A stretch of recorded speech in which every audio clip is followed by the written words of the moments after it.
eu convido o José e o Alberto para virem aqui, por favor. Cris, Emílio, nós vamos começar agora as perguntas, mas a gente começa com as questões que vocês quiserem trazer para essa dupla aqui. Trazendo já de cara duas perguntas que estavam previstas aqui na nossa discussão, que é: como melhor integrar os estudos de monitoramentos de plantas do PDB, considerando essas questões todas que vocês trouxeram, e como minimizar os custos de monitoramento? Essa integração também pode ser econômica? Então, a gente abre com essas duas perguntas e deixamos aberto para o microfone para vocês colocarem questões aqui. Bom, fui eu que coloquei essas perguntas, então eu deveria ter uma resposta para elas, mas eu trouxe a pergunta para vocês, não para mim, né?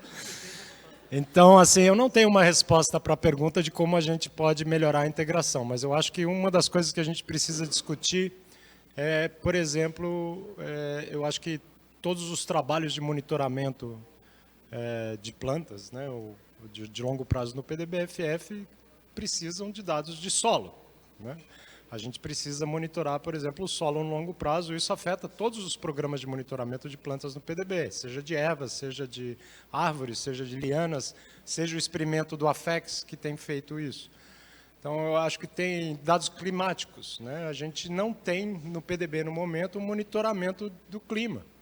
Isso é uma coisa que a gente urgentemente precisa colocar para estar monitorando o clima no longo prazo no PDB, né? A gente tinha antes os pluviômetros que ficavam nos acampamentos, que eram medidos manualmente, mas a gente já tem tecnologias hoje que podem fazer automaticamente o monitoramento, né? Nós tivemos uma conversa recentemente com duas pessoas que estavam aqui de manhã, que é o Sena e o Ricardo de la Rosa, que são pesquisadores da parte de clima dentro do INPA, e eles estão interessados em reativar essa parte de monitoramento dentro do PDB.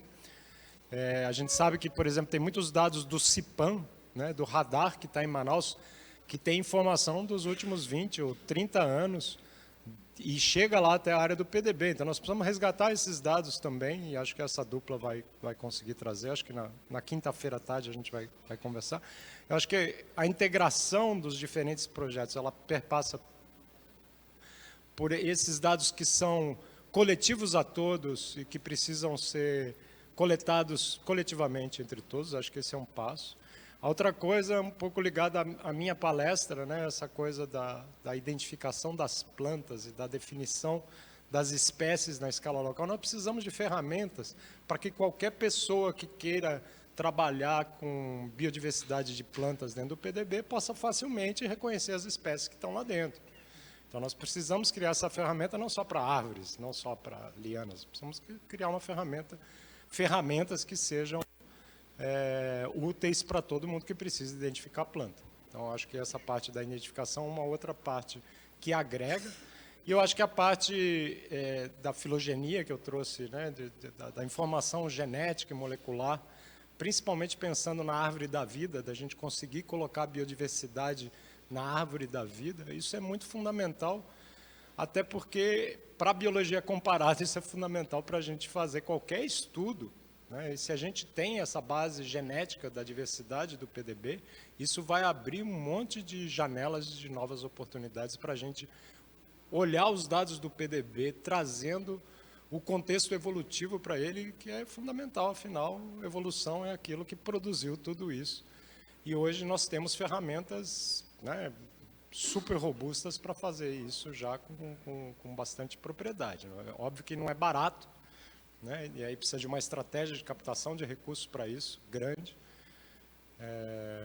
Que mais?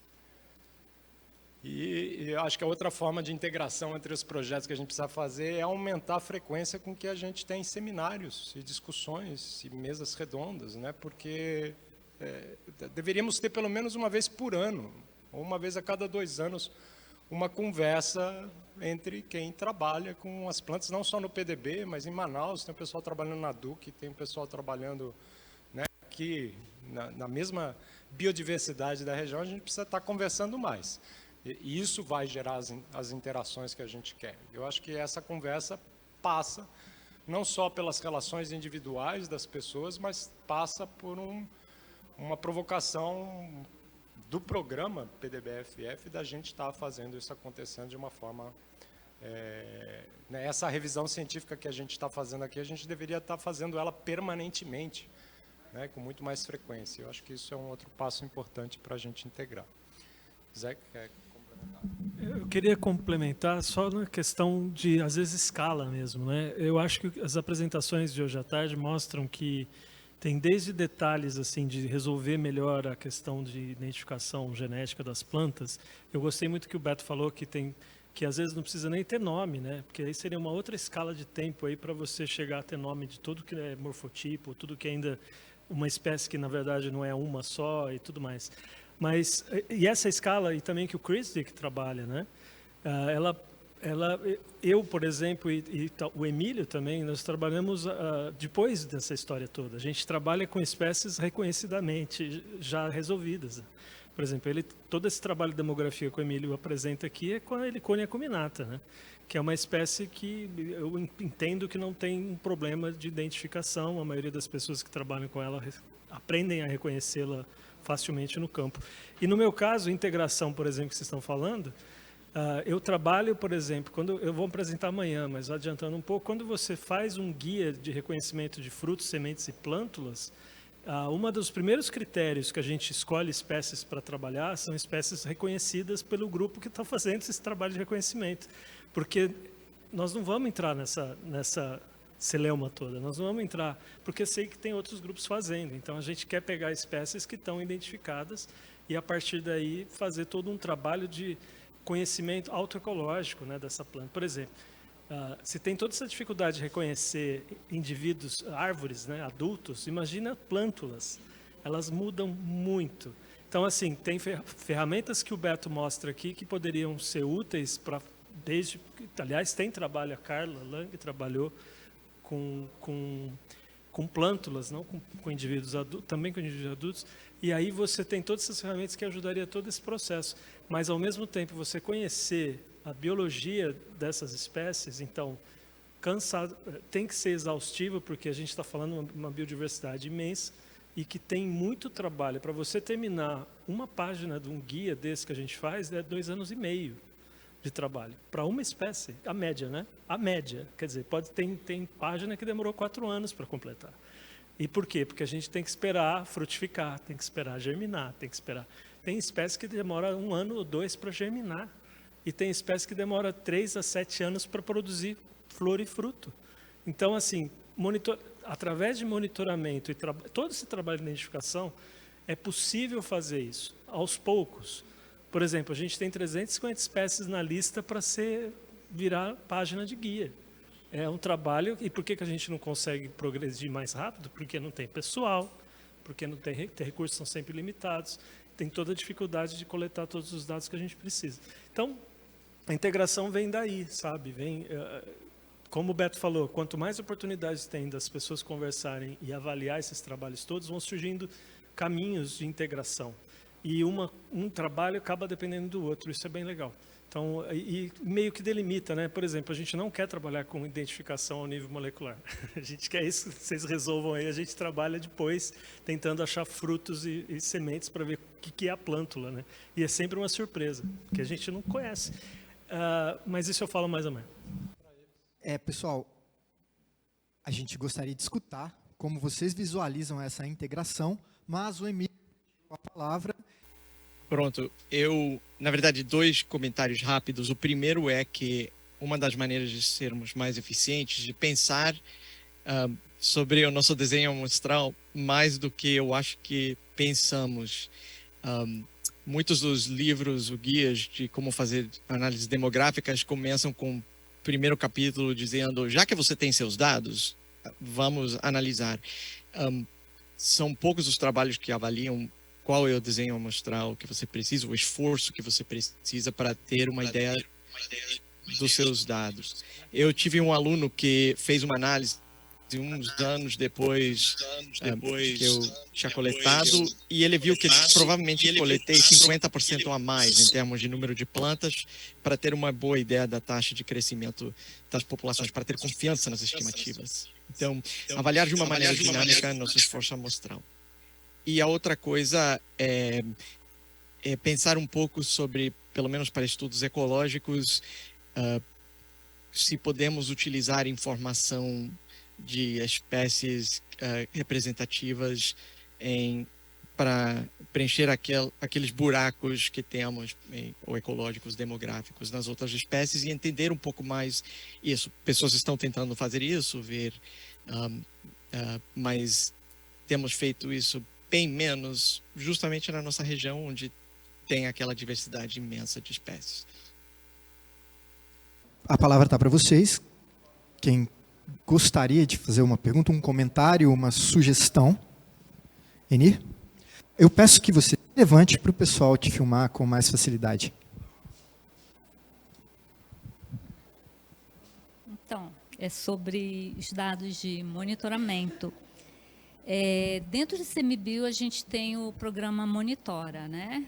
E foi discutido algum tempo atrás, né, Zé, com o Jansen também, com o Zé, sobre o programa Monitora. No caso nosso, a gente quer fazer o monitoramento de igarapés, né?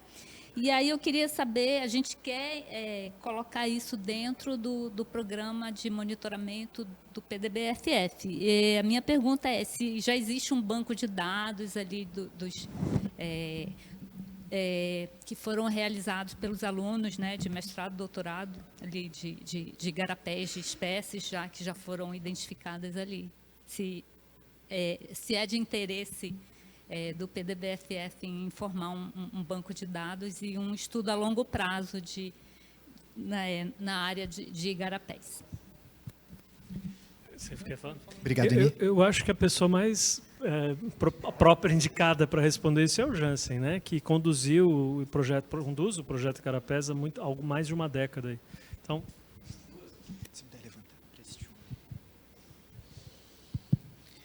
Bom, então, eu não sei se todo mundo aqui conhece como funciona esse programa Monitora, né? Mas isso é uma iniciativa do ICMBio para avaliar a efetividade das unidades de conservação em fazerem o seu papel, né? O que tem lá dentro e se aquilo está sendo mantido a longo prazo. No caso do monitoramento de sistemas de igarapés, tem dois grupos principais, né? Que é o grupo de peixes de igarapés e de odonata. E, basicamente, o programa trabalha com diferentes níveis de complexidade, desde o mais simples, por exemplo, no caso de odonata, contar e separar anisóptera de zigópteras que pousam de asa fechada com asa aberta ou asa aberta. Essa proporção dá uma ideia de luz e sombra sobre o igarapé e de como está a cobertura vegetal em cima, né, o dossel e tal. E até a identificação de espécies, que seria o mais complexo, mas também o mais dependente de especialistas, né? Então, a ideia do programa Monitora é ter processos de monitoramento de longo prazo, periódicos, mas que não dependam necessariamente da presença de especialistas. Porque aqui, por exemplo, as unidades da área do PDB-FF têm o privilégio de contar com o INPA, o FAM e outras instituições que têm especialistas para olhar material. E o custo é baixo para fazer isso. Em outras áreas, você tem o polígono da unidade, tem um analista ambiental, quando tem, às vezes é um para várias, né? E não tem ninguém para fazer isso em campo, e é muito caro para mandar pessoas e tal. Então, a ideia é ter diferentes níveis de complexidade em que você possa, eventualmente, fazer uma abordagem rápida. No caso do PDB, a gente tem, sim, um bom conjunto, um bom banco de dados de igarapés. A gente começou trabalhando para tentar medir o efeito de fragmentação sobre os igarapés, mas tem vários problemas. Tem problemas de desenho experimental, né? Os fragmentos não foram pensados para interceptarem igarapés. Tem igarapés que cruzam o fragmento, então eles vêm da floresta, da matriz de floresta primária, passam pela área de isolamento, passam por um fragmento, saem de novo do outro lado e emendam na floresta. Então, o efeito de matriz, aí, né, de aporte de indivíduos novos chegando o tempo todo, é bem complexo, né? Nem sempre essa matriz é intransponível, né? É muito diferente para outros grupos de organismos. A gente tem amostragens em floresta primária, em área floresta contínua, em fragmentos de 100 e de 10. E de 1 hectare não tem nenhum que tem igarapé. Então já começa a ficar manco o desenho, né? Aí a gente teve uma série de abordagens diferentes, fazendo zonas tampão em torno, medindo o efeito de distância, tentando colocar na paisagem de uma forma diferente para poder avaliar o efeito de fragmentação.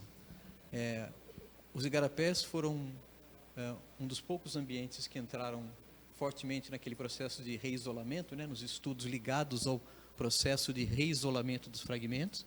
Então, a Claudinha Gemac, né, que hoje está no ICMBio, no CEPAM, fez coletas antes, imediatamente depois, e mais 2 momentos posteriores, né, para tentar medir o efeito de médio prazo do processo de isolamento. E agora o Carlos Alberto, né, está com uma proposta dentro do fundo do PDBFF para voltar e refazer essas medidas, mas também como parte do monitoramento do PELD, né, de longo prazo. Então, a gente tem um conjunto agora que vai estar completando 20 anos, mais ou menos, com medidas, com amostragens não exatamente periódicas, mas espaçadas ao longo do tempo. E isso já deu oportunidade para a gente perceber efeitos bem sutis, né? No caso do efeito do trabalho do Gabriel, né? Gabriel Borba, ele trabalhou com os dados da reserva Duque, num horizonte de 18 anos, com intervalos de coleta mais ou menos similares, e foi possível perceber o efeito do aumento das chuvas na Amazônia Central sobre as comunidades de peixes. Então, são coisas sutis, e foi surpreendente a gente conseguir medir isso. Deu bastante trabalho, né, Flávio? Bastante trabalho para achar um jeito de fazer isso. Mas funcionou bem. Então, acho que tem uma perspectiva bem bacana de permitir uma percepção refinada de como o sistema está mudando ao longo do tempo, até que ponto isso pode estar relacionado com fragmentação, ou a mudanças climáticas, ou a sinergia desses 2 fatores. Então, a gente tem, e a ideia é ter uma nova rodada já a partir desse ano, né? A partir de junho, né? Acho que a partir de junho tem uma outra rodada.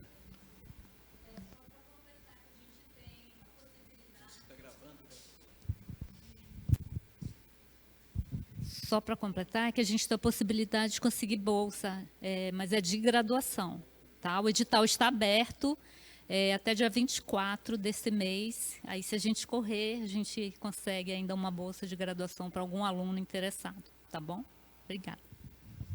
Posso Obrigado, só complementar uma coisa? Complementar não, é uma pergunta para o Jansen e para a Enir, para os dois, né? Assim, o Jansen mencionou que esses protocolos do Monitora, eles são feitos para ser simples, né? Para você poder replicar em toda a paisagem. A minha pergunta é assim, o PDB tem um conjunto de informações que é praticamente único. Poucas unidades de conservação têm essa quantidade de informações em todos os aspectos. Do ponto de vista das plantas, por exemplo, né, o modelo do ICMBio é a cruz de Malta, que está replicado no IFN e outras coisas. E a gente pode extrair essa mesma informação desenhando a cruz de Malta em cima dos monitoramentos que já são feitos dentro do PDBFF, sem ter necessidade nenhuma de colocar a cruz de Malta dentro do PDBFF. Então, a minha pergunta para você, até que ponto vale a pena a gente implementar um programa de monitoramento no PDBFF, que já está sendo feito, mas usando uma outra metodologia, simplesmente para estar dentro do protocolo, digamos, do ICMBio. Precisamos disso, ou as informações que a gente tem no PDBFF são suficientes para informar a gestão da unidade de conservação a respeito disso? Porque tem uma coisa de custo, né? Por mais que a gente tenha bolsas e tudo, manter projetos de monitoramento de longo prazo é custoso demais, e a gente já tem muito monitoramento acontecendo no PDBFF, então acho que a questão econômica ela faz parte das nossas decisões. Eu acho que a minha pergunta um pouco, como é que você vê, pelo teu conhecimento, talvez a redundância entre o que o Monitora está exigindo e o que... Só antes do Jansen responder, só para lembrar que essa discussão do Monitora ela vem já de algum tempo dentro do PDB e praticamente foi aprovado, né, com o trabalho do Enir. Eu participei bastante dessa parte aí. E uma das decisões na época da discussão era que a gente evitaria, primeiro, porque os recursos são limitados, ninguém vai monitorar todos os grupos taxonômicos que o Monitora pretende, e a gente identificou aonde que poderia usar os procedimentos do Monitora com os grupos taxonômicos que a gente não está monitorando no PDB. Por exemplo, as árvores não entrariam. Você pode fazer o que você falou, Não precisa, mas pode fazer como uma base de comparação com outras unidades de conservação, com coisas que alimentariam um pouco o progresso do Monitora. Mas não é esse o objetivo de você colocar monitoramento de árvores num lugar que faz um monitoramento gigantesco de árvores. E aí, lembra, a gente teve essa discussão e chegou a grupos, por exemplo, eu lembro que acho que borboletas, não era? Era um grupo que estava meio abandonado, que tem bastante dados no PDB, mas que ninguém estava atuando. E outras, acho que os igarapés, né, que também já não tinha bastante tempo pessoas trabalhando lá. Então, nós tentamos desviar dessa coisa que você falou, para não replicar coisas que não faz sentido, e, ao mesmo tempo, abranger grupos que a gente pode contribuir e participar ativamente do Monitora, como o PDB sendo uma unidade de conservação. Eu vou falar rapidinho e passo para você. No caso de peixes de igarapés, o protocolo do Monitora é baseado no protocolo de igarapés. É uma simplificação, né? Então não precisa fazer nada. No caso do PDB, da Duque, a gente tem a melhor situação possível dentro do Monitora, que seria trabalhar até o nível de espécie, né? Seria o nível de maior sofisticação de qualidade de dados e o conjunto completo de dados ambientais. Então, continuar a fazer o que já vem sendo feito com uma periodicidade e tudo mais, garantindo, acho que a garantia da periodicidade é a parte mais importante do que fazer em relação aos igarapés dentro do PDB, né? Então, está rolando e é só continuar a fazer. No caso de Odonata, não, né? O Jorge Nessimian, o Paulo de Marco fizeram no começo, daí ficou um bom tempo sem ninguém fazer. Eu acho que retomar isso é bem legal e isso pode ser feito junto com a parte de peixes. Normalmente a logística é a mesma, né? Só tem que tomar cuidado com o horário, né? Para o Odonata, por exemplo, tem que ser naquela janela de sol quase a pino, quando consegue entrar o sol sobre o canal do Igarapé, passar pelo dossel, e aí então tem um horizonte aí de 11 a 1 da tarde, mais ou menos, para fazer isso. Mas os grupos trabalham normalmente em conjunto, então é bem simples de resolver isso, né? Mas então, no caso do PDB, não precisa fazer nada, já está funcionando da melhor maneira possível, né? Isso acho que Quanto aos custos, os custos serão bancados pelo ICMBio, tá? Toda a logística será feita por nós do ICMBio. Não vai ter custo. Minha questão não vai ter custo. De quem vai pagar, é mais assim a quantidade de trabalho, né? Porque quanto mais um programa de pesquisa começa a colocar muitas linhas, a gente vai crescendo. Tem gestão de dados, tem blá, blá, blá. E a integração das informações dentro do PDB é uma coisa. Então, eu acho que a gente tem que pensar, acho que isso que o Igarapé está falando encaixa bem dentro de um projeto em andamento. Então, essa sinergia precisa acontecer. No caso das borboletas, a gente não deveria começar do zero, a gente deveria olhar o que foi feito e talvez seguir o protocolo que foi feito no passado do que inventar um novo protocolo que vai mudar aquilo que foi feito no passado. Então, acho que essas sutilezas são importantes na hora da gente pensar como o programa Monitora se encaixa dentro da área PDB-FF. Acho que eles são muito importantes para a gente pensar. Tá bom, a gente vai levar em consideração. Obrigada. Flávia? Só uma coisa desse lance de mudar a metodologia, né? Quando a gente começou as coletas no PDB, a gente trabalhava com um trecho de 20 metros de igarapé, que foi o primeiro, bem experimental. E aí, depois do trabalho do Fernando Mendonça, lá na Duque, a gente passou a trabalhar com 50 metros. Então, para juntar essas coisas, quando a gente foi a campo na sequência, a gente pegava 20 mais 30. Separava os dois blocos de informações e usava da melhor maneira possível nas comparações. Hoje em dia, a gente tem métodos melhores do ponto de vista analítico também, né, que já permitem que a gente não fique tão dependente disso, né, lidar um pouco melhor com o tamanho do trecho. Mas a gente tem conseguido e está atento a isso, né? E acho que, sempre que possível, esse é um caminho importante. Olhar o que foi feito e buscar uma estratégia para ter esses dados comparáveis ao longo do tempo, né? Às vezes está. Flávia, depois da Adão, só peço que levanta. Oi. Bom, então, aproveitando o gancho, eu ia ficar quieta porque, supostamente, eu sou intrusa aqui. Mas, quando a Enir e o Jansen começaram a falar desses protocolos novos, na verdade, tem uma integração que vai vir porque o PDB sempre foi parte do PELD. Ao longo da história, eu não sei exatamente como, nem porquê, as coisas foram meio se distanciando, mas o PELD abriga, né, muitos dos monitoramentos que agora estão tentando ser retomados e que a gente vai tentar aplicar em vários dos sítios, né? Então, no PDB, na DUC, na UFAM, que a gente incorporou agora para poder ter o contexto de fragmentos urbanos. Então, acho que essa questão de adequar protocolo, adequar custo, ter gente, vai funcionar para as coisas que a gente puder fazer em parceria com o PELD. Então, as borboletas, por exemplo, a Isa está levando dentro do contexto do PELD. Então, ela vai dirigir a amostragem nos diferentes lugares. Dos peixes e das libélulas, a gente também já está discutindo isso faz algum tempo. O Jorge, o Carlos, o Jansen, enfim, a turma toda já está aí trabalhando. Então, acho que essa parte vai ser legal. Eu concordo totalmente que a gente não precisa ficar duplicando informação que já está coletada de árvore pela santa madrugada, bota a amostragem em lugar que não tem nada, que está cheio de lugar que ninguém está mostrando, e aqui em Manaus tem esse horror de amostragem, né? Mas, a segunda parte da história a gente tem um monte de coisas potenciais para fazer junto nessa retomada de parceria do PELD com o PDB, que para mim é um pouco difícil falar isso, assim, PELD e PDB, porque supostamente o PELD incorpora tudo, né? Quando o desenho original do PELD foi delineado lá em 99, eram todas essas áreas, estavam juntas. Só que aí, né, enfim, humanos têm esse problema. Então, acho que a gente deixou e está deixando de fazer coisas legais em termos de usar junto os nossos dados, né?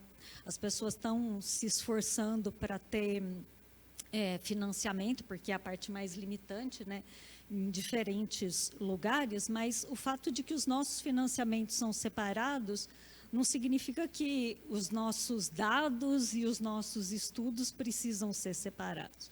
A gente, recentemente, desde o fim do ano passado até agora, começou a colocar os dados do PELD dentro da plataforma que o Beto está desenvolvendo, né, o Open Data. O mesmo Carlos, dos Peixes, que é nosso pós-doc, ficou lá decifrando o cérebro do Beto. Parece que hoje em dia ele é a melhor pessoa para entender o cérebro do Beto, porque eu não entendo, mas o Carlos parece que entende. E aí, quando eu converso com o Carlos, eu entendo o que talvez o Beto pensou. Mas, enfim, a plataforma é boa pra caramba. E eu acho que estando os dados todos lá e a gente tendo acordos, né, de cooperação, de como a gente vai fazer essas sinergias de dados e de estudos, a gente pode progredir mais rápido, porque o cenário, né, de financiamento ele vai variando. Tem época que um tem dinheiro, o outro não tem. Então, a gente, ao invés de ficar aí todo mundo passando mal, vamos se ajudar mais e, né, colaborar mais entre os programas e projetos. Nós somos tudo amigo, não tem por que a gente não está fazendo mais coisas juntos. Obrigado. Dadão? Se puder levantar, Sô. Então, tá doido para te filmar? Tá ligado? Tá ligado. Bom, eu acho assim, né, que o que eu queria falar. Primeiro, assim, do monitoramento, eu acho super importante a gente pensar assim, monitorar o quê para quê? Porque, às vezes, não quer dizer que você pode ter um monitoramento voltado para ver o que está acontecendo em uma área, em uma unidade, que não garante a comparabilidade entre unidades, né? Então, dependendo de como ele é desenhado, é muito mais complicado você tirar conclusões para um sistema de áreas protegidas, e às vezes ele é voltado, na verdade, para estar monitorando aquela área específica que tem um problema específico e assim por diante. Eu estou dizendo isso mais no mundo da aplicação. Eu acho assim, eu vejo dois produtos muito diferentes quando a gente fala do monitoramento que o projeto vem fazendo e todos esses outros monitoramentos. Um é de um ponto de vista científico, com todas essas discussões mais acadêmicas, e o outro é o que pode ajudar as políticas públicas a terem ações de conservação mais efetivas. Nesse caso, eu eu acho que a gente está pronto para fazer um monte de recomendação que a gente não está conseguindo emplacar sobre um monte de coisa que a gente já tem.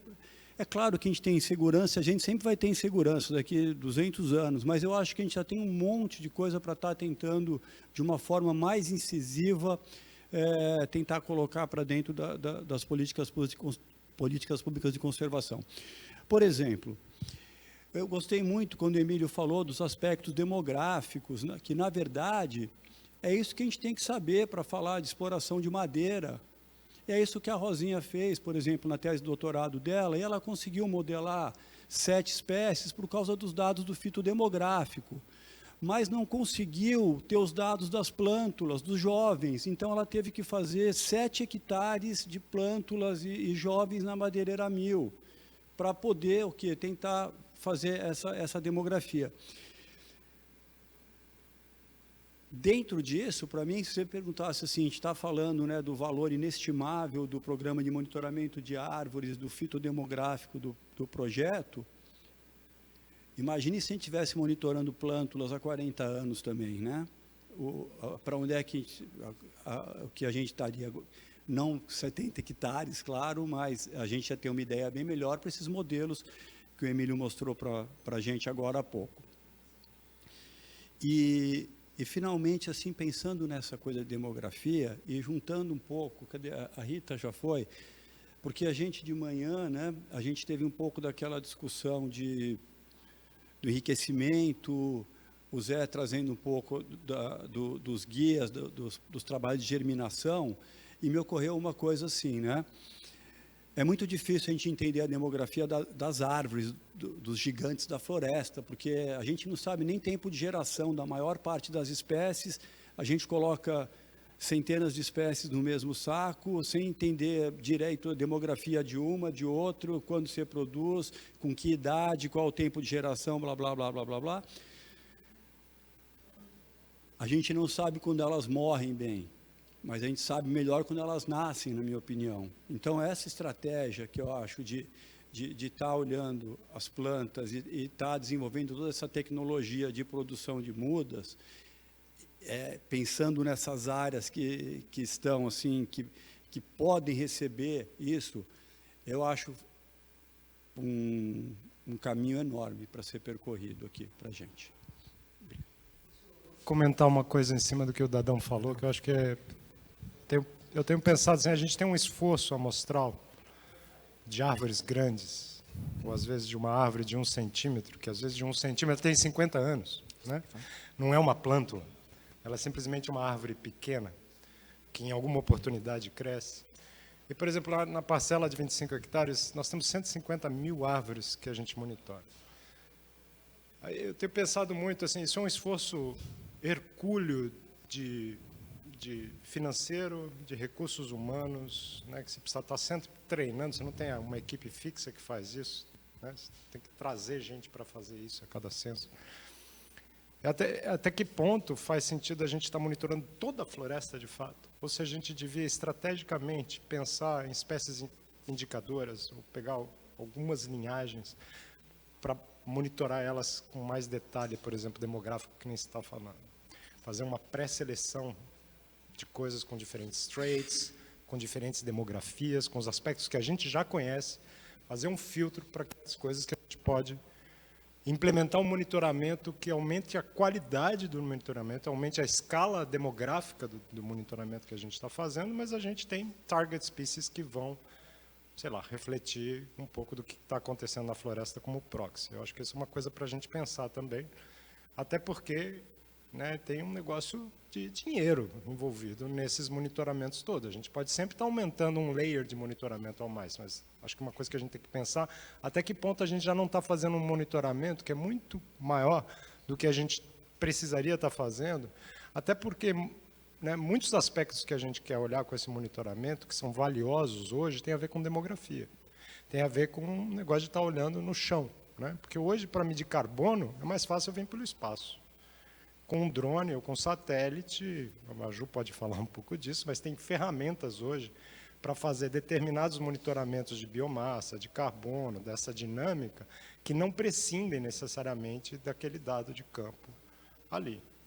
Então, eu acho que um momento de reflexão nesse evento é também a gente precisa se perguntar até que ponto a gente vai continuar, de fato, com esse gigante monitoramento. 250 mil árvores é coisa demais, eu acho. Até que ponto a gente não deveria estar pensando em estratégias de submonitorar uma parte dessa diversidade, que a gente lidar melhor com a taxonomia, a gente vai aprender mais sobre a história natural daquelas espécies, quando ela frutifica, quando ela fede.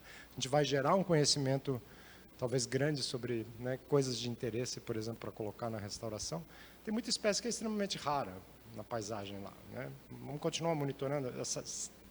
Tem questões que são importantes aí, não estou dizendo que não são, mas é só para jogar aqui para o evento, para a gente pensar um pouco nisso também.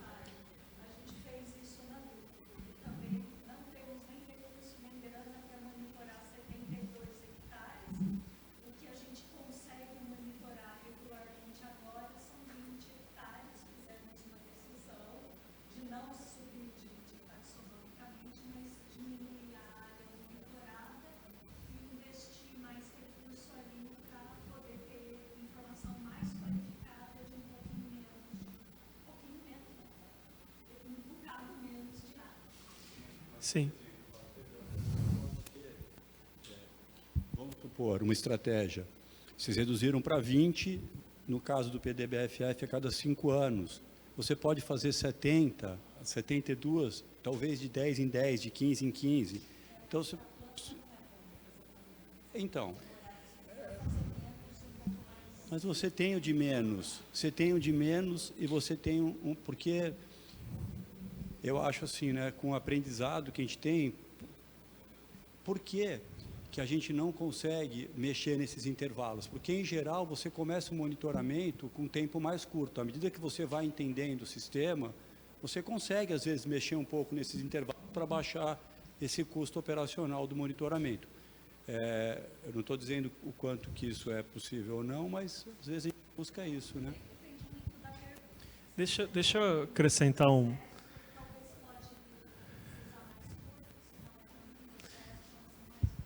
Deixa eu acrescentar um elemento aí um pouco diferente. Eu entendo as preocupações do Beto, principalmente que todo esse monitoramento custa bastante recurso, custa preparar pessoas para fazer e tudo mais. Mas, por exemplo, nesse caso da parcela de 25 hectares ali do 37, que a linha de corte é de 1 centímetro de DAP para cima, e que tem não sei quantas mil árvores de 1 a 10, não é como o Emílio mostrou, né? O Emílio, por trabalhar com uma herbácea de subbosque, ele consegue pegar o ciclo inteiro de vida dessa planta, e que não dá para fazer isso, não dá para comparar a mesma qualidade de informação com árvores que vivem centenas ou milhares de anos. Mas a linha de corte de 1 centímetro já aumenta a qualidade de estudos demográficos de árvores enormemente. E só para alguém lembrar, por que decidiram, o mundo decidiu que 10 centímetros de DAP é a unidade que se inicia, que inclusive as pessoas que trabalham com árvores chamam árvores de 10 centímetros como recrutas, né? Que a gente sabe que é uma brincadeira com a palavra, que não são recrutas, como você falou, pode ter centenas de anos.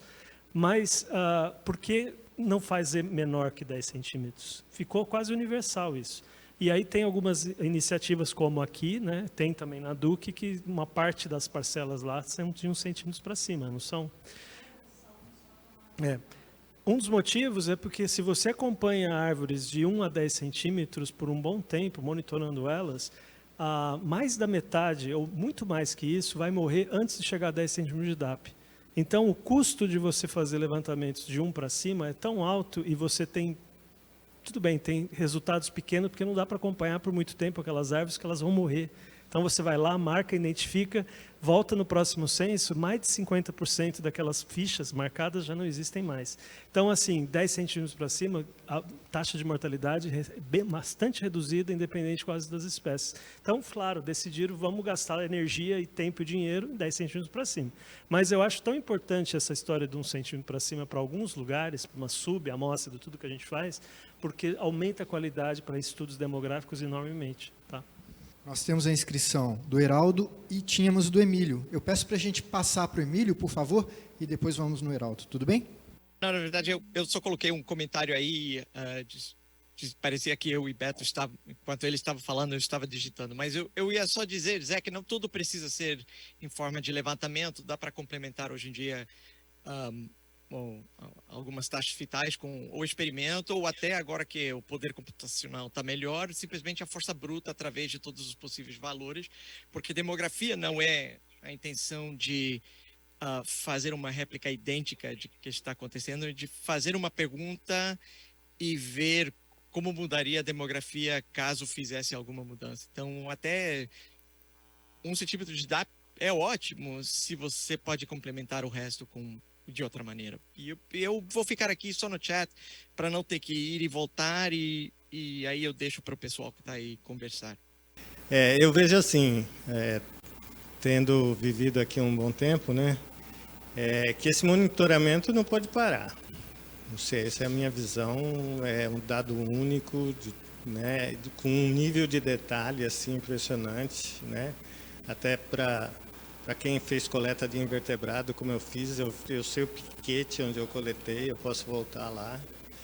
Mas aí eu acho que a gente tem que pensar em como realmente minimizar os custos, né? Eu até estou impressionado da discussão aqui, porque eu sei quanto custa isso aí, entendeu? E aí, Beto, eu queria primeiro que depois você detalhasse um pouco mais essa sua ideia de, na verdade, usar a informação genética, né? Porque é uma coisa que a gente também tenta com as formigas, que é mais complexo ainda, né? E outra, eu achei bem relevante a colocação do Dadão, né?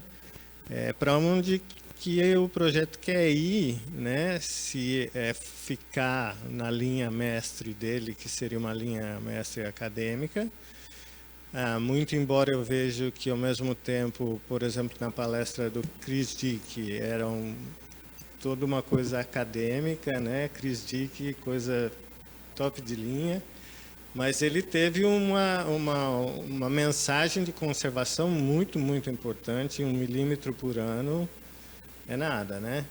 Então, assim, eu acho que coisas similares dá para ser feita, até como o Dadão bem colocou, né? Com o que a gente já tem, né?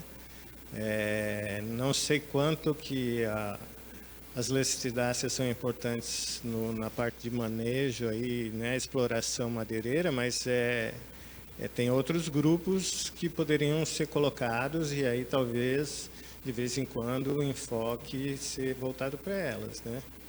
E assim, só para o último comentário, realmente me impressiona o tanto de árvores que precisa ter novas a cada 5 anos, né? Então, definitivamente tem que pensar em maneiras de minimizar esse custo aí, se é que a gente vai continuar monitorando. Duas coisas, né? Eu acho que a questão, né, molecular, ela é integrativa.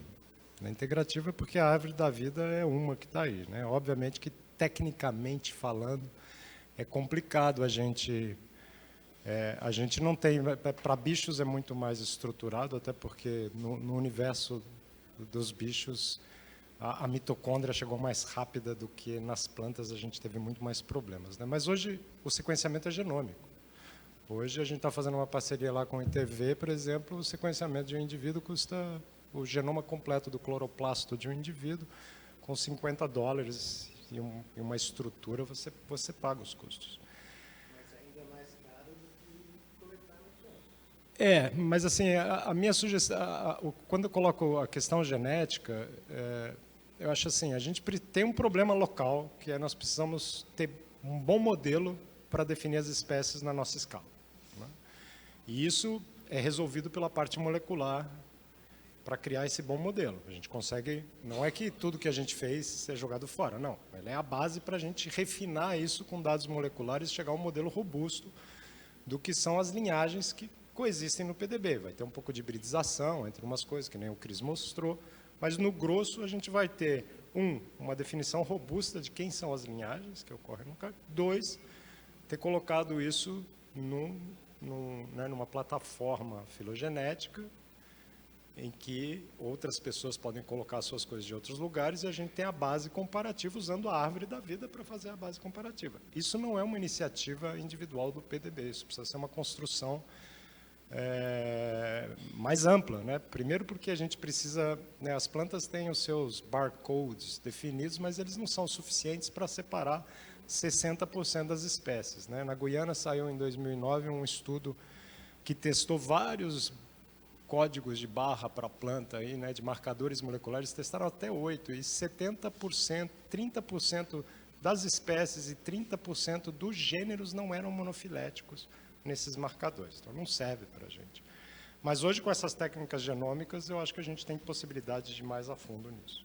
Obviamente que isso vai exigir, num primeiro momento, muito recurso para a gente poder definir, mas quando a gente tiver isso definido, a gente vai ter uma ferramenta molecular para identificação molecular, a gente vai ter os modelos de reconhecimento de imagens e NIR vão ficar mais robustos, porque é a base em qual as nossas definições de espécies vão estar melhor definidas. Então, isso vai facilitar e minimizar os nossos custos se a gente consegue identificar a planta no campo e não precisamos identificar ela aqui. Duas outras coisas, né, da tua mensagem. Tem a questão das lecistidáceas. As lecistidáceas são mais de 50% das árvores na floresta. Tá? Sim, mas se você tem que elas são mais de 50% das árvores na floresta, das árvores grandes, certamente elas estão no interesse. Tauari, matá, isso é usado na indústria madeireira também, né? Então, sim, eu acho que, do ponto de vista da gente informar isso, tem muito a ver com o que a gente quer fazer no projeto da AMUR, que é não só disponibilizar, né, boas fotos das espécies, como é que a gente identifica a coisa, mas também ter lá, né, eu preciso saber quais as espécies que têm uma taxa de crescimento que permite eu fazer uma retação de 25 anos. Então, a gente precisa ser criativo a ponto de ter uma plataforma virtual em que qualquer interessado em saber quanto, né, não é só publicação, não, a gente pode fazer as publicações científicas, mas eu acho que elas não são suficientes para a gente ter um contato mais direto com a sociedade, que é ter a visualização em tempo real dos nossos dados do que está acontecendo, né? Ter infográficos que mostrem que, sei lá, 80% das plantas que ocorrem na terra firme da Amazônia não tem uma taxa de crescimento suficiente para a gente fazer manejo florestal. Isso precisa ser visualmente acessível o tempo todo para a gente poder impactar de forma mais eficiente as políticas públicas, eu acho. Então, eu acho que tem um papel nosso que perpassa a organização dos dados para que a gente possa criar essas ferramentas visuais que mostram os metadados, né, que mostram sumários dos nossos dados de uma forma acessível a todo mundo. Eu acho que isso é uma das coisas que a gente precisa discutir, porque eu acho que isso ajuda a integrar, né, e ajuda a fazer essa ponte na extensão. Tinha mais uma coisa que eu queria falar, agora já me fugiu. Só uma última questão, que o Dadão trouxe uma coisa muito importante quando ele falou no ciclo do censo, a Flávia também. O nosso ciclo é de 5 anos no censo, no fitodemográfico, que são as parcelas de 1 hectare.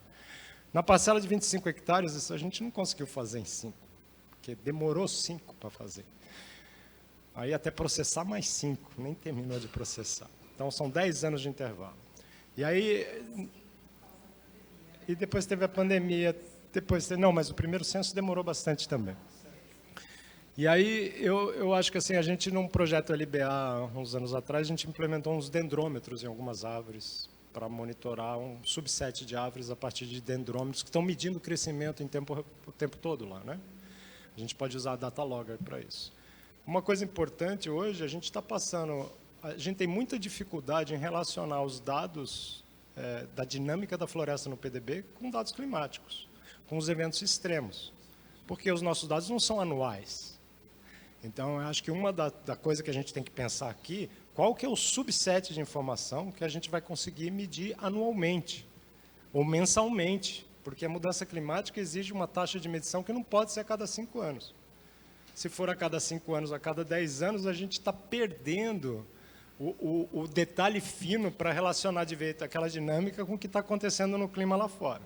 Então, eu acho que, diante de toda a temática de mudanças climáticas que está acontecendo, né, e dessa discussão que nós estamos vendo aqui, eu acho que uma das coisas que a gente tem que pensar é qual o monitoramento anual que nós vamos fazer.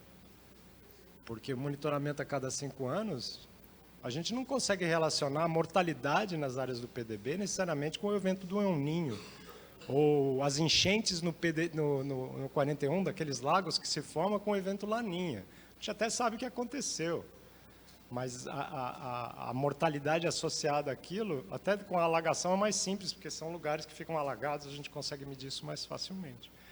Mas mudanças climáticas, né, insolação, chuva, seca mais extrema, a gente precisa de um monitoramento mais fino. Esse monitoramento mais fino, ele precisa estar acontecendo no PDB, porque senão a gente está perdendo o bonde, eu acho. É o mesmo drama que a gente viveu e que a gente foi tomando essas decisões de ir afunilando. Então, todas essas coisas que são mais intensas ficam restritas a um número menor de parcelas, porque é o que a gente dá conta de monitorar. E se é intenso demais, tipo os dendrômetros, é um subset dentro da parcela ainda. Então, vai afunilando, afunilando. Então, tem coisas que a gente monitora mensalmente, mas que é uma fatia de todo esse horror de planta que tem em tudo. Aí tem outras coisas que vão sendo monitoradas numa janela de tempo um pouco maior, mas num número um pouco maior de parcelas também, né? Então, faz esse balanço de número por tempo, por intensidade no tempo, e estratificando lá nosso interesse e o fator que a gente considerou importante era a condição hidrológica da parcela. No PDB pode ser outro tipo de fator que é mais relevante, que aí vocês decidem usar para estratificar. Mas eu não vejo como também manter a mesma densidade de amostragem para todas as coisas em todos os lugares, né? É impossível. Com formigas a gente tem sempre esse problema, né, de ter... É fácil coletar, mas vem zilhões de bichos, tem que montar no alfinete, um bicho é diferente. E a gente trabalha bastante com grupos de indicadores, ou seja, se existe uma correlação entre aquele grupo e a diversidade, o turnover, esse grupo vai ser um indicador, né, um substituto, né. Eu acho que o projeto teria condição de fazer isso, né, ou seja, a gente está caminhando aí para 35 anos de inventários, né? Então tem pelo menos 6, 7 ciclos de 5 anos, não? Mais? Tem mais? Bom, tudo bem, tem uma porrada de dados, né?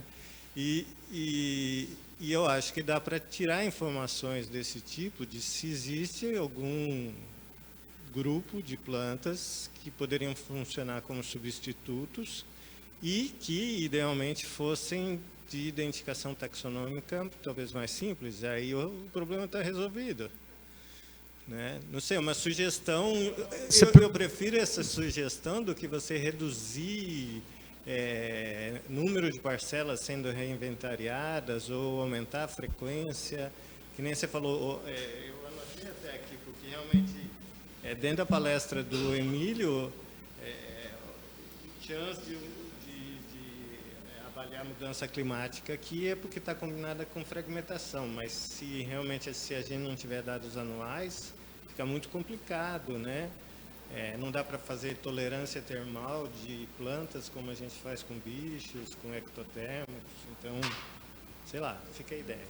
Só para complementar, o Emílio disse aquele trabalho que ele apresentou ali, que ele mostra os gráficos, que a mortalidade anual não necessariamente vai resolver esse problema. Sempre precisa corrigir a divergência temporal entre o evento climatológico e as medidas ecológicas, tanto que ele mostrou ali. Você pode ter uma medida anual, mas você tem que corrigir para os anos anteriores, dependendo do que aconteceu com o clima. Sim.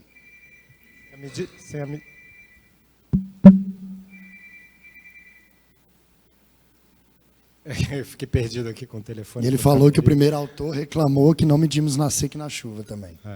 Não, eu acho que assim, essa coisa anual é importante, né? Eu penso, por exemplo, com plantas, o grupo mais fácil para plantas tem 3. Um é palmeiras, que infelizmente no PDB a gente só tem o censo de 89 e o censo de 2022, porque se a gente tivesse na cadeia as palmeiras, a gente podia usar as palmeiras, elas são excelentes indicadores, fáceis de reconhecer, todo mundo sabe que é uma palmeira, fácil de inventariar, em teoria mais rápido. O outro é Samambaia, em função ao todo o trabalho que a Zuquim, a Tuo Misto, essa turma tem feito, espalhado pela Amazônia, um grupo que está bem conhecido, é de solo, é rápido de monitorar, e outras melastomatáceas, que eles também escolheram simplesmente por ser... Eu tenho... É um terror identificar a espécie melastomatácea, mas a família todo mundo conhece. Então, pelo menos, é uma forma mais... eu acho que palmeira é melhor do que melastomatácea, porque tem muita melastomatácea no PDB, mas seria viável. Né? Uma ervinha, arbusto, são plantas pequenas, fáceis. E, assim, isso já se mostra que elas são proxies para a diversidade, para outros fenômenos. Então, acho que a gente deveria ter, sim, algumas espécies indicadoras, alguma estratégia para ter um subset medido anualmente que a gente possa correlacionar com ele. Eu não estou dizendo que a gente deva eliminar o monitoramento detalhado que a gente está feito. Né? Principalmente a parcela de 25 hectares, ela é N igual a 1 numa rede mundial de parcelas permanentes. Né? Então, assim, é N igual a 1, é uma parcela só. Né? De uma rede de mais 40 países, está espalhada por todo mundo usando o mesmo protocolo. Então, assim, inseridos nesse contexto, a gente deveria manter isso no longo prazo também. O censo acima de 10 centímetros, a gente faz em 12 meses. É relativamente rápido de fazer os 69 hectares, porque a equipe está super ágil, super bom, estão todos aqui presentes, quem está trabalhando nesse momento lá. E eles disseram que em 1 ano eles vão terminar, se é verdade ou não. Então, está fazendo a cara feita aqui. Então, sim, eu acho que a gente deveria estar pensando nesse evento, assim, como é que a gente vai fazer monitoramento anual do quê?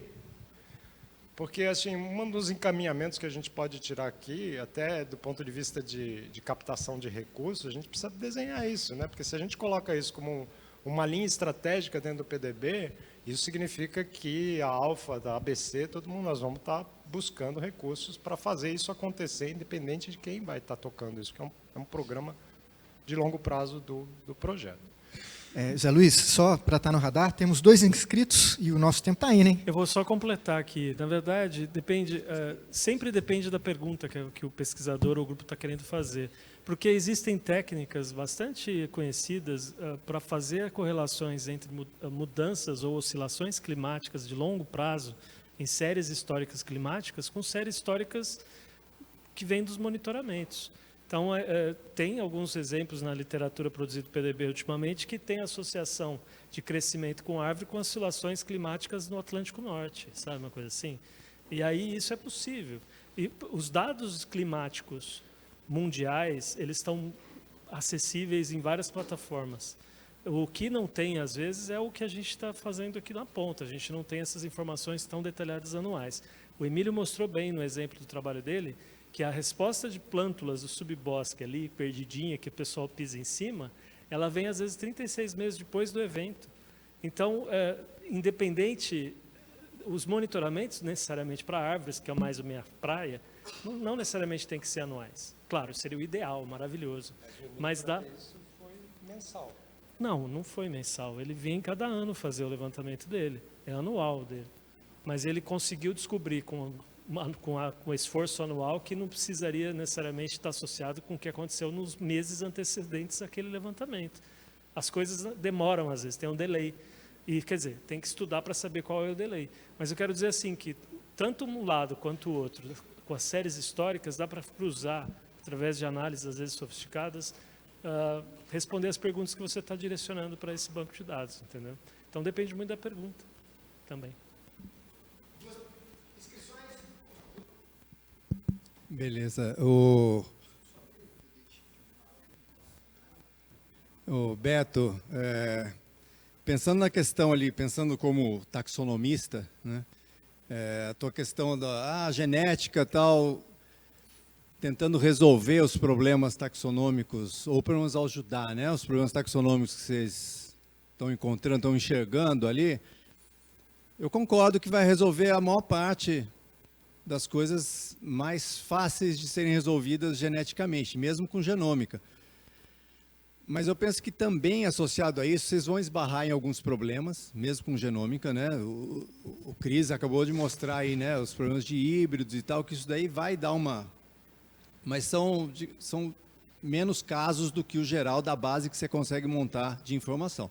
De qualquer maneira, também eu imagino que vão ter grupos de espécies crípticas e que a amostragem pela genética vai ser, obviamente, uma amostragem muito menor do que realmente tem de indivíduos ali nos lugares que vocês querem trabalhar, né? E então tem que ser associado a isso alguma maneira prática de transformar essa informação, onde você dividir esses grupos crípticos, né, em linhagens, e você falar assim, ó, eu me atrevo a dizer que são espécies diferentes, né, mas são crípticos. Então tem que achar a fórmula de como isso ser traduzido para o cara que vai identificar isso na prática. O NIR pode ser uma boa ferramenta, mas a gente sabe que a gente nem sempre vai ter isso disponível, nem sempre vai ter o recurso adequado, o NIR pode estar quebrado, sei lá mais o quê. Então, isso é uma coisa importante de atrelar a esse conhecimento que vai ser gerado, né? E para esses grupos vai ser uma ferramenta extremamente importante, senão vai ficar no nível de saber que tem lá um grupo críptico com 10 espécies que são todas iguais e que na prática você não vai conseguir separar, só vai conseguir separar se fizer uma análise genética. Exato. É por isso que a gente precisa da genética. A gente tem duas coisas, exato, não é só genética. No mínimo para saber quais são esses grupos mais problemáticos, porque os outros vão ser mais fáceis de resolver. Agora, tem que trazer, eu acho que também já pensando assim, como resolver esse problema de uma maneira realmente prática, de dar agilidade e pouco custo, né? Uma vez que você já sabe que ali tem um balaio complicado, né? Deixa eu só aproveitar e falar a outra questão, em relação do monitoramento. Eu penso que, se quiserem associar o monitoramento que vem sendo feito, ou algumas modificações e tal, com toda a discussão que foi feita aqui, e eu, particularmente na área que mais me interessa, eu associaria um monitoramento talvez mais refinado ou diferenciado, pensando na regeneração da floresta, né? Restauração florestal e tudo mais, escolhendo grupos funcionais, principalmente assim, pensando em síndromes de dispersão, por exemplo. Porque a dinâmica vai ser totalmente diferente do estabelecimento de novos indivíduos, recrutamento tal, e dispersão e tudo mais, né? Colonização, em função do dispersor. Que a gente está falando muito das plantas, mas não estamos falando se o dispersor está lá ou não está lá. Então, a gente sabe que dependendo do tamanho da semente, tipo de fruto e tudo mais, vai ser uma diferença monstruosa. Aquele trabalho que a Rita mostrou, que é clássico do PDB, né, onde tem cecrópia é de um jeito, onde tem vísmia é de outro jeito, o que acontece na dinâmica, certamente muito em função de quem está indo lá comer o fruto da planta. Se vai comer a vísmia, provavelmente deve ser predominantemente morcego, ou se vai comer a cecrópia, que você tem uma variedade de animais muito maior, né, podendo levar sementes maiores e tudo mais.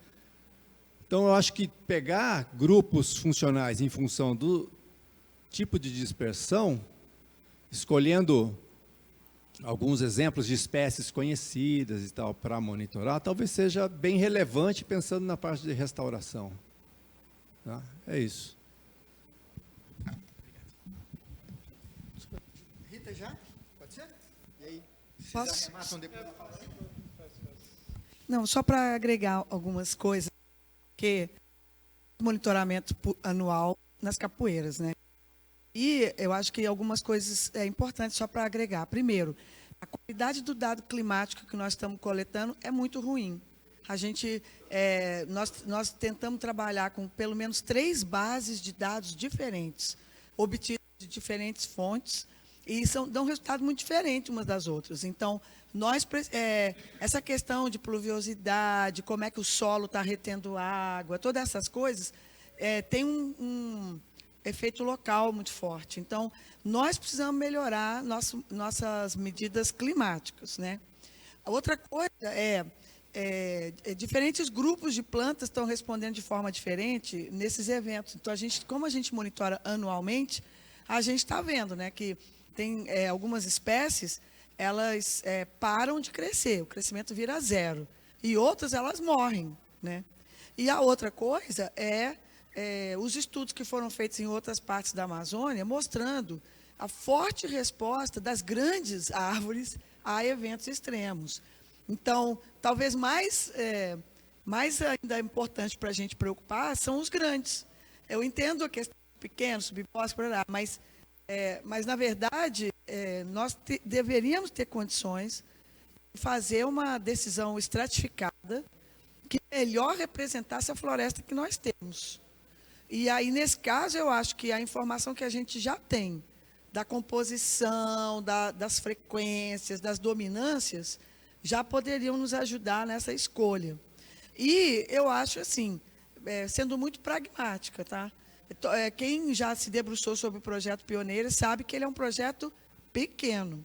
A gente está medindo mais ou menos uns 6 mil indivíduos por ano. 6 mil. E, no entanto, a gente consegue tirar tanta informação com um grupo pequeno. Então, eu acho que a gente teria total condição de fazer um acompanhamento anual que não demandasse um ano inteiro de monitoramento, mas que demandasse 1 mês, 2 meses. E então a gente também tem informação no PDB. A gente sabe quanto demora você monitorar, quantos indivíduos você consegue medir em uma semana de trabalho. E a gente então deveria, outra coisa é a temporalidade dessa medição. Então, a gente sempre tenta medir com mais ou menos 3 meses de diferença. Então, é mais ou menos sempre na mesma época. Eu concordo totalmente com as ressalvas que o Emílio colocou, desse lag entre o evento climático e a resposta. Isso é muito verdade. Mas eu acho que, para a gente sair de onde nós estamos hoje, nós podemos melhorar significativamente a quantidade de informação que a gente tem, tomando algumas decisões bem pragmáticas. E que a gente deveria tomar essas decisões olhando a floresta que a gente tem. Porque, no final das contas, a gente está querendo responder como é que ela está respondendo à mudança climática. E refinar o dado climático. Então, não adianta nada a gente fazer todo esse esforço, continuar tendo que usar dados de uma estação ecológica que está lá longe, que não reflete o que está acontecendo ali onde a gente está. Bom, só complementando, né, hoje de manhã estava o Sena e o Ricardo Dalla Rosa, que são 2 pesquisadores do INPA, e que estão... A gente começou uma conversa para eles retomarem as estações meteorológicas automatizadas e a gente manter isso no longo prazo. Isso é uma coisa crucial. Acho que também é crucial o monitoramento de solo no longo prazo. Sobre o teu comentário da filogenia das plantas, né? O que eu estou propondo aqui não é que a gente resolva o problema taxonômico da Amazônia, não. O que eu estou propondo é que a gente olhe, que eu acho que a escala importa nessas decisões, e que se a gente tem a filogenômica das espécies, ou filogenética, né, um arcabouço filogenético bem construído, com base em marcadores que são coletivamente coletados em outras regiões da Amazônia, por isso que isso não é uma decisão só nossa, a gente precisa construir isso em parcerias com várias pessoas, inclusive com quem tem a capacidade de produzir esses dados. Mas, localmente, a gente tem uma coisa muito importante, que é a coexistência, né? E a coexistência de linhagens diferentes sugere que elas estão reprodutivamente isoladas. Então, o que não estiver reprodutivamente isolado, a gente também vai detectar por eventos de hibridização na escala local. Isso vai trazer um monte de insights sobre né, muito se diz nas plantas que, sei lá, 70% das espécies de plantas são de origem híbrida. Tem um monte de conversa que, na verdade, quando você olha na base real das informações, não temos muita evidência para fazer esse tipo de afirmação, pelo menos nos trópicos, né? Talvez nas ervas do hemisfério norte ou da Europa. E eu acho que o arcabouço molecular, numa escala local, ele ia permitir 2 coisas. Uma, a gente resolver as espécies que a gente tem na nossa escala local, criar um arcabouço para a gente agregar outras coisas depois, e ter um modelo que define a nossa diversidade robusto o suficiente que permite a gente construir o reconhecimento de imagens, os modelos de identificação NIR, que vão funcionar muito bem na nossa escala. O NIR não vai funcionar para a escala da Amazônia toda, porque ele é um dado fenético, né, etc. Então, eu acho que isso é meio estratégico e urgente. E é urgente, assim, tem um problema técnico e financeiro para resolver essa urgência, né? O problema técnico é que não existe, para plantas pelo menos, um desenho de marcadores que a gente poderia estar aplicando, até existe, mas eles não são suficientes para a gente. E isso precisa ser construído em parcerias. Mas eu acho que a escala local, o olhar na escala local, é o que torna a proposta da gente estar incorporando as nossas espécies sem nome num modelo filogenético. A espécie vai sem nome, não precisa ter nome, SP1, vai lá o SP2, aí de repente chega um taxonomista, olha aquilo lá e fala, pô, SP1, SP2, vai, examina as amostras, coleta a morfologia, faz outras coisas, eu vou dar nome para isso. Mas a gente já começa a usar essas coisas, a gente precisa começar a poder fazer os trabalhos comparativos sem ter esse problema que afeta qualquer comparação em escala amazônica, que é a falta de padronização. A TDN, por exemplo, o Tercig sempre fala, não, os dados da TDN são padronizados, mas a única padronização que ele fez é nomenclatural, de pegar e fazer as correções de grafia, ou colocar em sinonímia. E sinonímia também, para a planta, significa muita coisa, né? Então, acho que a padronização taxonômica é ter, de fato, né, conseguir dizer que isso é a mesma linhagem que aquilo. E numa escala local, a gente consegue fazer isso sem o problema da taxonomia que não está feita ainda. Na escala macro, essa mesma informação que a gente resolve na escala local, ela permitiria na escala macro estar inserindo isso, porque no final é a árvore da vida que liga todo mundo na evolução, né? Então, acho que a gente ainda está muito amarrado no conceito de espécie, né? Assim, a gente usa espécie o tempo todo, espécie, mas a unidade evolutiva não são espécies, são populações, né? Então, tem um problema filosófico que afeta a forma como a gente olha para a biodiversidade, e acho que a gente tem ferramentas hoje para olhar para a biodiversidade para além da tradicional classificação que a taxonomia tem feito. Não, estava ligado. Pessoal, a gente está chegando aí no nosso fechamento do dia, não sei se alguém tem mais alguma questão, mas você quer fazer um comentário? Porque na sequência eu quero trazer uma pergunta para vocês sonharem com ela essa noite e trazer ela aqui para amanhã. Rapidinho. Por exemplo, né, vamos imaginar o seguinte, essa diferenciação aplicada a problemas de conservação, né? Então, quando a gente avalia uma espécie, a gente tem espécies de distribuição restrita e espécies de distribuição bem ampla, né? E uma espécie de distribuição ampla, mesmo sem saber das linhagens, de ter essa informação mais fina, a gente pode presumir que essa espécie, em diferentes regiões, para mim ter a representatividade daquela espécie, eu vou ter que proteger ela em diferentes arenas. Não adianta eu só ter a onça protegida em unidades de conservação da Amazônia. Eu perdi a onça, eu vou perder a onça se eu não tiver nas outras arenas evolutivas dela, né? Então, o que eu fico pensando assim, né, Beto, teria que repetir essa amostragem em todo lugar para ter essa ideia complementar? Para isso, eu estou pensando assim no próximo passo, para como isso pode percolar para ajudar, para direcionar nossos esforços de conservação da biodiversidade, para a gente ter uma compreensão e poder estar colocando isso na mesa para guiar essas estratégias, teria que ter um programa de amostragem geral, assim, muito mais, em termos geográficos, com uma amplitude gigante, seria isso? Eu acho que, assim, tem um problema, né, que a gente não vai, das espécies que estão sem nome no PDB, esse molecular não vai resolver dar nome para elas. Ele pode resolver se são espécies ou não.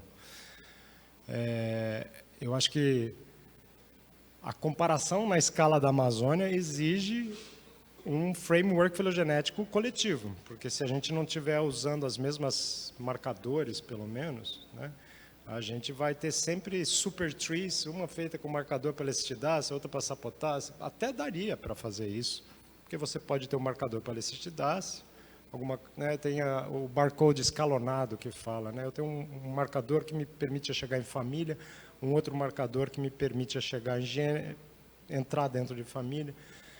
Então, você faz uma coisa escalonada que você usa poucos marcadores para colocar no esqueletão da filogenia, e depois, dentro de cada clado, você tem os marcadores específicos de cada clado.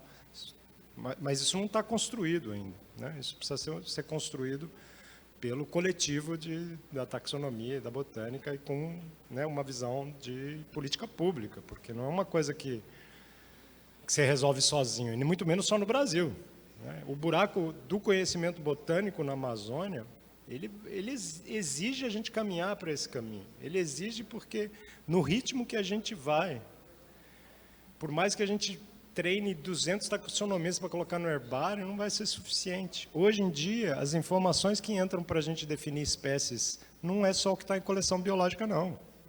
Não é porque o trabalho do Gabriel que eu mostrei aqui, por exemplo, ele mostrou 800 indivíduos de Proteum heptaphyllum para encontrar aquele padrão. Mostrou toda a região geográfica, variação, uma mega de uma amostragem.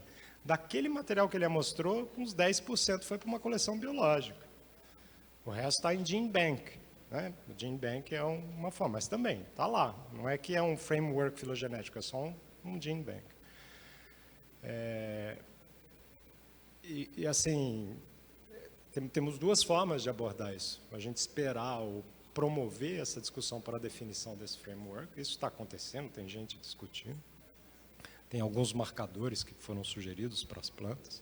Tem a turma do barcode, né, mais clássico, que já vem de alguns anos e que ficou estagnado nas plantas pela falta de variação molecular naqueles poucos genes que eles estavam sequenciando. Mas eu acho que, do ponto de vista nosso, local, ou do PELD, ou né, a gente não precisa fazer uma coisa só para o PDB, a gente poderia fazer uma coisa integrada aqui para a região de Manaus, né, junto com todo mundo que está em Manaus. A gente já mostra alguns indivíduos no PDB, outros na Reserva Duque, outros no ATO, outros nas F2, que pega essa região biogeográfica e a gente consegue coletivamente construir um modelo. Precisa ser através dessa construção coletiva. Eu não acho que é uma coisa só do projeto para fazer. E isso exige a gente se reunir atrás de muitos milhões de reais para poder fazer isso acontecer, né? Hoje tem o ITV na Amazônia, que é o Instituto Tecnológico da Vale, né, que dá até arrepio, porque quando a gente fala numa mineradora, mas eles montaram um instituto em Belém e estão montando megas laboratórios para fazer sequenciamento de biodiversidade. Eles vão possivelmente estar à frente de qualquer outra instituição no Brasil para fazer isso, primeiro porque tem o dinheiro do alumínio, do minério, do ouro, de tudo que eles exploram por ali, para desencargo de consciência. Vamos dar um pouquinho aqui para esses biólogos fazer alguma coisa, né? E eu acho que isso é uma oportunidade. A gente tem que, se eles estão montando isso, vamos usar esse serviço para a gente produzir dados. E assim, até que ponto, acho que é uma articulação que precisa ser feita também. Mas o CBA teria esse potencial em Manaus. O CBA, o que virou do CBA? O CBA está se propondo a ser alguma coisa há anos e não engata. O CBA poderia ser o provedor de dados moleculares da biodiversidade do Brasil para o Brasil todo. O que acontece no Brasil é que você tem 3 laboratórios no INPA, 2 na UFAM, 2 na UEA, um em cada... Então, tudo laboratório pequeno, sem técnico, sem capacidade de processamento, sem manutenção. O Illumina do INPA foi comprado, está 3 anos parado, ninguém sabe usar, não tem a pandemia, faltou dinheiro, já é uma máquina obsoleta. Você gastou, sei lá, R$1 milhão, 3 anos depois é obsoleto, porque a velocidade com que esse desenvolvimento está. Então, não faz sentido, como política de Estado brasileiro, ficar investindo em pequenos laboratórios. Isso é, para o país, estrategicamente completamente equivocado, né? A gente deveria ter um grande centro de produção de dados moleculares para o Brasil todo, para a Amazônia toda, onde você manda a amostra, tem um técnico super treinado que gera os dados, e aí esses dados podem ser usados. Mas isso depende de lá, né, de provocar Brasília para fazer isso acontecer. Felizmente, temos uma representante de Brasília aqui que a gente pode provocar. Tem a outra pergunta que a gente vai trabalhar ela amanhã, que é o seguinte: como as informações de monitoramento podem ser apresentadas para outros braços do Estado, para a sociedade? Essas são informações utilizáveis para a tomada de decisão local e regional? Como é que a gente está fazendo nas nossas traduções para que haja diálogo? Porque a linguagem científica e a linguagem política, jurídica, administrativa não necessariamente são acopladas. Falo de novo o que a gente abriu o dia falando. Vocês são os representantes, grosso modo aqui, a maioria de vocês, do Estado, na política pública de ciência, tecnologia, inovação, formação universitária. E existe uma ansiedade de vários braços do Estado, aqui tem outro braço do Estado, de entender o que vocês estão falando. E aí, a provocação é, tem o ministério certo, tem a porta certa para bater, mas não basta bater na porta, você tem que saber usar a linguagem adequada. Eu estava agora no Rio Doce e o cara da CTBio, a Câmara Técnica de Biodiversidade, falou para os pesquisadores da FAPEAM, ali da UFMG, UFV, o seguinte: gente, vocês fazem paper na Science, para mim não tem utilidade, eu preciso de relatório com apontamento. Então, essa é uma provocação que também pode ser usada para nortear esse conjunto riquíssimo de questões que vocês trouxeram aqui hoje, mas que tem que estar no horizonte para a gente não ficar desvinculado dessa incidência política necessária para termos uma Amazônia florestada novamente. Eu desejo que vocês sonhem com isso, essa Amazônia florestada, e como é que a gente faz essas traduções, porque isso é uma necessidade para pensar o PDB daqui para frente. E a gente volta amanhã às 8h30. Boa noite para todo mundo, viu? Valeu.